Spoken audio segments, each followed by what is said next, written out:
कभी कभी ऐसा होता है कि एक दूर दराज घाटी में हुई हिंसा की घटना दो परमाणु शक्ति वाले देशों को जंग के बिल्कुल मुहाने पर लाकर खड़ा कर देती है। आज हम 2025 के पहलगाम हमले की पूरी कहानी को परत दर परत समझेंगे और जानेंगे कि ये सब आखिर हुआ कैसे। इस पूरी घटना को ठीक से समझने के लिए हम इसे सिलसिलेवार तरीके से देखेंगे, हमले से लेकर उसके बाद की जवाबी कार्रवाई और फिर कैसे ये मामला एक अंतर्राष्ट्रीय संकट बना और आखिर में क्या हुआ।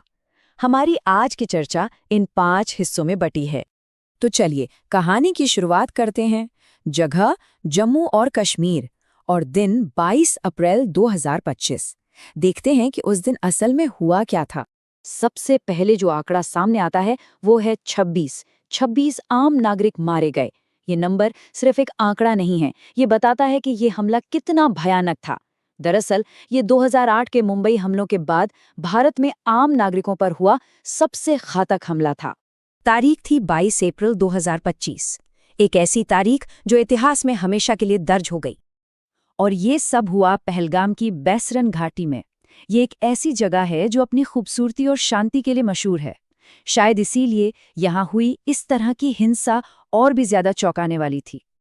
अब ये टेबल हमें उस दिन जो हुआ उसकी एक साफ तस्वीर दिखाती है। मतलब हमला कहाँ हुआ, किसे निशाना बनाया गया जो कि पर्यटक थे, और किस तरह के हथियारों का इस्तेमाल हुआ। और सबसे ज़रूरी बात, इस हमले का नतीजा 26 मौतें और 20 घायल।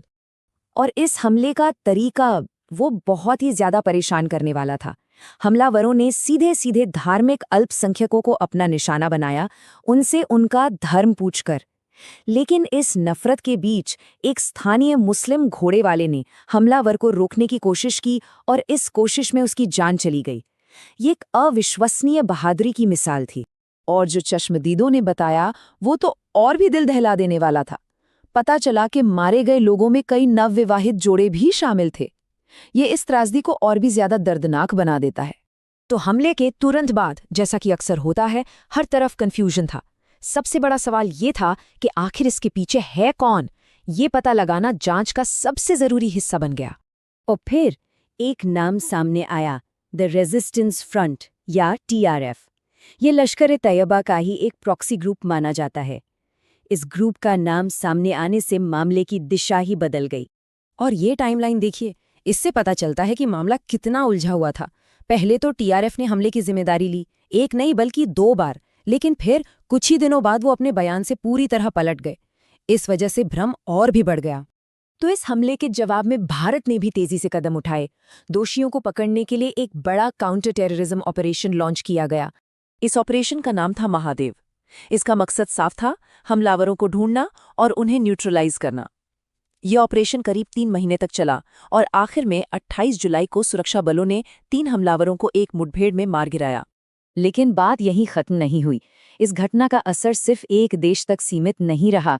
ये मामला बहुत जल्दी एक बड़ा इंटरनेशनल क्राइसिस बन गया, जिसकी गूंज पूरी दुनिया में सुनाई दी। और यहीं पे सबसे बड़ा सवाल खड़ा होता है कि आखिर एक आतंकवादी हमला 2 परमाणु ताकतों को जंग के इतने करीब कैसे ले आया। इसके बाद जो हुआ वो एक तरह से डिप्लोमैटिक और इकोनॉमिक एक्शंस की एक चेन रिएक्शन थी। भारत ने पाकिस्तान पर आरोप लगाए, सिंधु जल संधि को सस्पेंड कर दिया। जवाब में पाकिस्तान ने भी शिमला समझौते को सस्पेंड कर दिया और व्यापार पर पाबंदी लगा दी। एक के बाद एक ऐसे कदम उठाए गए जिससे तनाव बढ़ता ही चला गया। और फिर बातें एक्शन में बदल गईं। भारत ने 7 मई को पाकिस्तान में आतंकी ठिकानों पर हवाई हमले किए। इसके साथ ही दोनों देशों के बीच एक मिलिट्री स्टैंड ऑफ शुरू हो गया। ये 3 दिन तक चला और इस दौरान पूरी दुनिया की सांसें अटकी हुई थीं। आखिरकार 10 मई को युद्ध विराम की घोषणा हुई। लड़ाई तो रुक गई, एक सीज़फायर हुआ, लेकिन माहौल बहुत ही ज्यादा तनावपूर्ण था। मतलब शांति तो थी, लेकिन वो एक बहुत ही नाजुक धागे से बंधी हुई थी और पीछे कई अनसुलझे सवाल छोड़ गई थी। ये चार्ट देखिए, ये एक बहुत ही इंटरेस्टिंग कहानी बताता है। हमले से लेकर मिलिट्री कॉन्फ्लिक्ट तक पहुंचने में 15 दिन लगे, लेकिन असल जो मिलिट्री स्टैंड ऑफ था वो सिर्फ 3 दिन चला। शायद दोनों तरफ ये एहसास हो गया था कि हालात कितने ज्यादा बिगड़ सकते हैं। तो सीज फायर के बावजूद कई बड़े सवाल और मुद्दे थे जो सुलझे ही नहीं, जैसे कि कुल कितने हमलावर थे, इसका कभी पता नहीं चल पाया। सिंधु जल संधि जैसी जरूरी संधियां आज भी सस्पेंडेड हैं और दोनों देशों के बीच डिप्लोमेटिक रिलेशंस भी पूरी तरह से बहाल नहीं हुए हैं। तो कुल मिलाकर 2025 का पहलगाम हमला हमें यही दिखाता है कि कैसे एक अकेली घटना पूरे क्षेत्र की जियोपॉलिटिक्स को सालों साल के लिए बदल सकती है। ये एक ऐसी घटना थी जिसके झटके आज भी महसूस किए जाते हैं और ये हमें एक ज़रूरी सवाल के साथ छोड़ जाती है। हिंसा और बदले के इस चक्र को तोड़ने के लिए आखिर क्या